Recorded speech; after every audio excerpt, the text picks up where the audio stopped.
Marilah kita berdoa. Damai sejahtera Allah yang melampaui segala akal, itulah kiranya memelihara hati dan pikiranmu di dalam Kristus Yesus Tuhan kita. Amin. Horas, Bapak Ibu, saudara-saudara yang terkasih, jemaat yang dikasihi oleh Tuhan Yesus Kristus, firman Tuhan untuk kita sebagai khotbah di dalam perayaan kehidupan kita, minggu kedua setelah Epifani, tertulis dalam kitab Yohanes pasal yang pertama, dimulai dari ayatnya yang ke-43 sampai ayat yang ke-51. Firman Tuhan Yohanes 1 ayat 43 sampai 51. Pada keesokan harinya, Yesus memutuskan untuk berangkat ke Galilea. Ia bertemu dengan Filipus dan berkata kepadanya, "Ikutlah aku." Filipus itu berasal dari Betsaida, kota Andreas dan Petrus. Filipus bertemu dengan Natanael dan berkata kepadanya, "Kami telah menemukan Dia yang disebut oleh Musa dalam kitab Taurat dan oleh para nabi, yaitu Yesus anak Yusuf dari Nazaret." Kata Natanael kepadanya, "Mungkinkah sesuatu yang baik datang dari Nazaret?" Kata Filipus kepadanya, "Mari dan lihatlah." Yesus melihat Natanael datang kepadanya, lalu berkata tentang dia, "Lihat, inilah seorang Israel sejati, tidak ada kepalsuan di dalamnya." Kata Natanael kepadanya, "Bagaimana engkau mengenal aku?" Jawab Yesus kepadanya, "Sebelum Filipus memanggil engkau, aku telah melihat engkau di bawah pohon ara." Kata Natanael kepadanya, "Rabi, engkau anak Allah, engkau raja orang Israel." Yesus menjawab, katanya, "Karena aku berkata kepadamu, aku melihat engkau di bawah pohon ara, maka engkau percaya? Engkau akan melihat hal-hal yang lebih besar daripada itu." Lalu kata Yesus kepadanya, "Aku berkata kepadamu, sesungguhnya engkau akan melihat langit terbuka dan malaikat-malaikat Allah turun naik kepada Anak Manusia." Demikian firman Tuhan.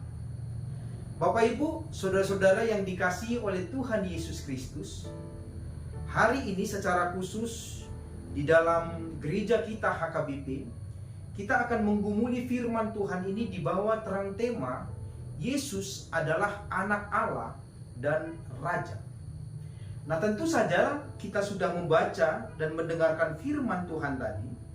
Yesus sebagai anak Allah dan sebagai Raja adalah pengakuan dari seorang murid Yesus yang bernama Natanael. Nah, namun tentu saja segeralah kita berpikir, mengapa pengakuan bahwa Yesus adalah anak Allah dan Raja menjadi satu pengakuan yang teramat penting dalam kehidupan kekristenan. Bila kita melihat dari teks ini, dari teks yang sudah kita baca dari Yohanes pasal 1 ini, maka Yesus dalam memulai pelayanannya atau ministrinya di dalam kehidupannya di tengah-tengah dunia ini, memulainya dengan pemanggilan murid-murid. Maka perkataan "ikutlah aku" menjadi penting untuk kita gumuli bersama. Memang sebagai seorang Kristen yang tentu saja kita mengetahui seringkali didefinisikan sebagai pengikut Kristus, maka kekristenan memang adalah keniscayaan jika kita terus berjalan mengikuti Kristus. Artinya identitas terpenting dari seorang Kristen adalah kehidupannya yang sungguh-sungguh terlihat, sungguh-sungguh mewujud di dalam kehidupannya sehari-hari sebagai seseorang yang mengikut Kristus di dalam seluruh eksistensi kehidupannya. Apakah itu perkataannya? Apakah itu perilakunya? Apakah itu tindakannya? Baik juga caranya berkomunikasi dan membangun relasi dengan siapa saja, kapan saja, dan di mana saja. Oleh karenanya, menjadi murid Kristus sebagai panggilan untuk mengikut Dia menjadi penting untuk kita hidupi. sebagai orang yang telah diselamatkan dan sebagai orang yang disebut sebagai Kristen pada masa kini. Dan kita segera juga akan melihat bagaimana kemudian identitas kita sebagai pengikut Kristus itu bisa terwujud nyata di dalam kehidupan kita.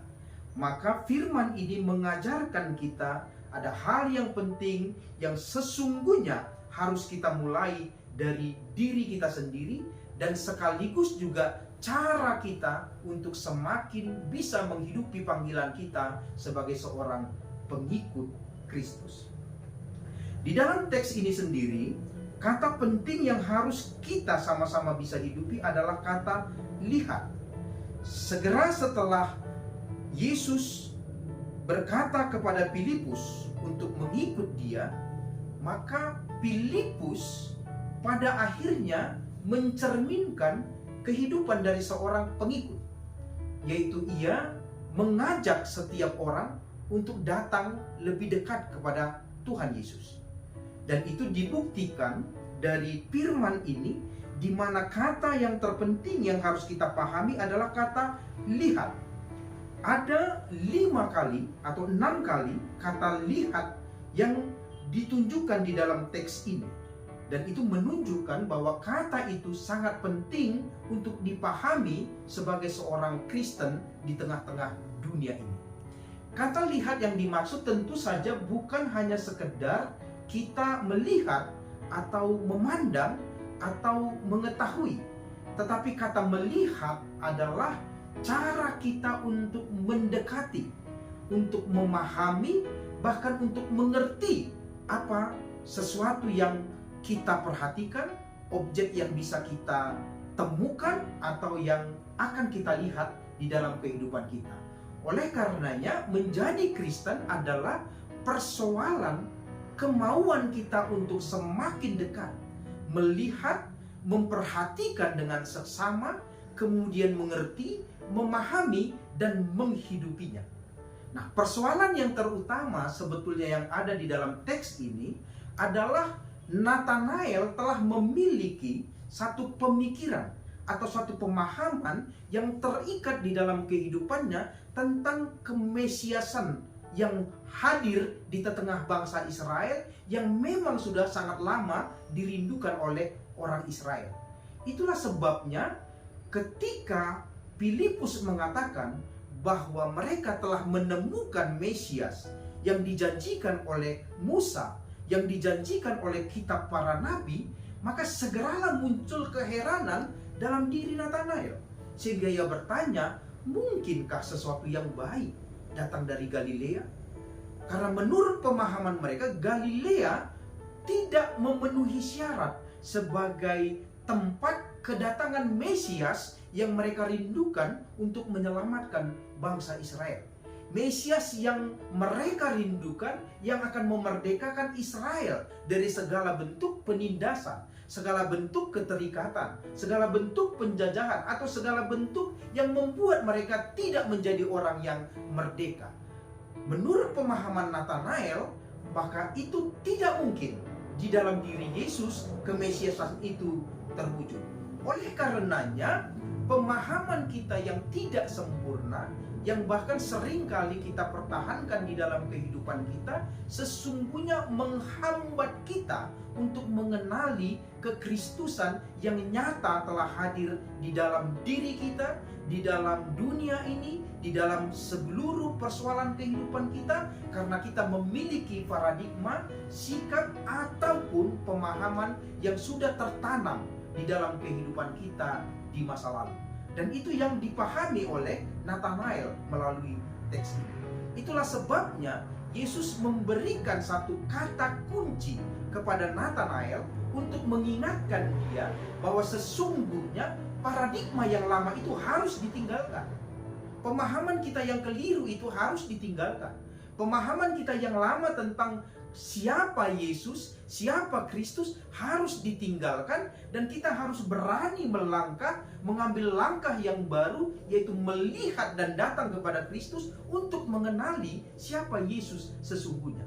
Itulah sebabnya Yesus memperkenalkan dirinya kepada Natanael dengan mengatakan, "Aku telah mengenal engkau ketika engkau masih duduk di bawah pohon ara itu." Nah, Bapak Ibu sekalian, Bapak Ibu yang dikasihi oleh Tuhan Yesus Kristus, pernyataan ini memang kelihatannya sederhana untuk kita di zaman ini, tetapi tidak bagi Natanael, tetapi tidak bagi orang Israel. Sebab pohon ara yang dinyatakan oleh Yesus kepada Natanael itu segera saja mengingatkan Natanael dan juga yang ada di sekelilingnya, yaitu orang-orang yang ada di sana, kepada nubuatan para nabi tentang kemesiasan, tentang siapa Mesias, tentang siapa Kristus yang akan datang kepada mereka sebagai Mesias itu.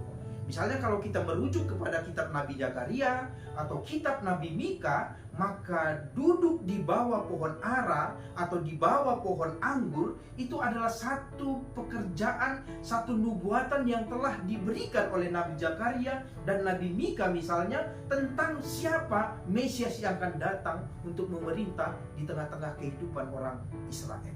Dan itulah yang membuat Natanael segera terhenyak. Dan itulah yang membuat dia juga segera melihat dan menyaksikan siapa Yesus itu sebenarnya.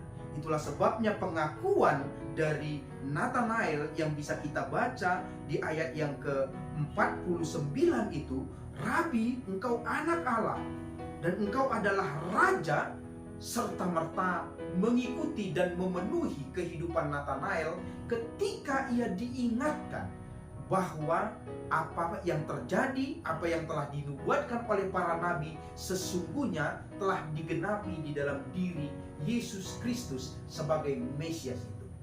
Maka Bapak Ibu saudara-saudara sekalian yang dikasihi oleh Tuhan Yesus Kristus, maka panggilan kita pada hari ini juga menjadi sama. Bagaimana bisa kita segera berseru bahwa Yesus adalah anak Allah dan Raja di dalam kehidupan kita? Maka caranya adalah kembali untuk mengenali Kristus yang telah datang kepada kita dan yang hari ini telah menyatakan diri sebagai perwujudan dari Minggu Epifani, Minggu penyataan Allah di dalam kehidupan kita. Ia datang menyatakan diri dan kita diundang untuk melihat Dia, mendekatinya, memandangnya dengan seluruh eksistensi kehidupan kita, mendekati dan menyelidikinya secara sungguh-sungguh. Maka di tahun baru ini, tahun 2024 ini, harus kita awali lagi untuk kemudian berlari dan mendekati Kristus, untuk melihat Dia dengan mata kepala kita sendiri dan menyaksikan bahwa Ia adalah anak Allah dan Raja.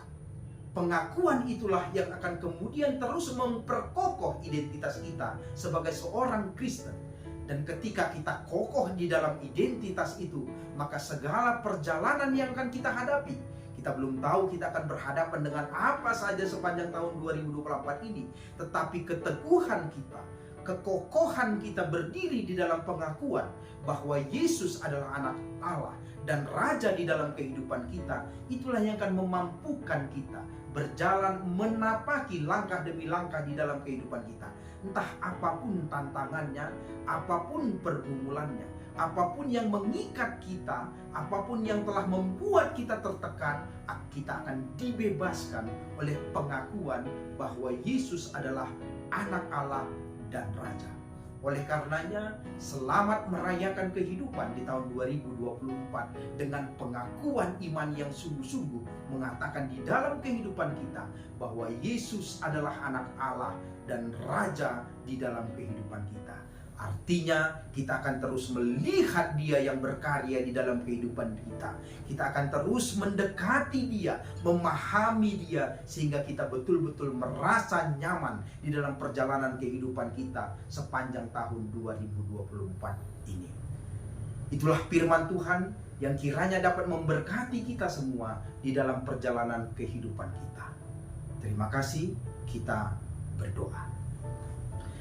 Terpujilah Engkau Tuhan di dalam nama Tuhan Yesus Kristus, oleh karena kuasa-Mu yang telah Engkau nyatakan di dalam kehidupan kami, oleh karena firman-Mu yang telah diberitakan bagi kami.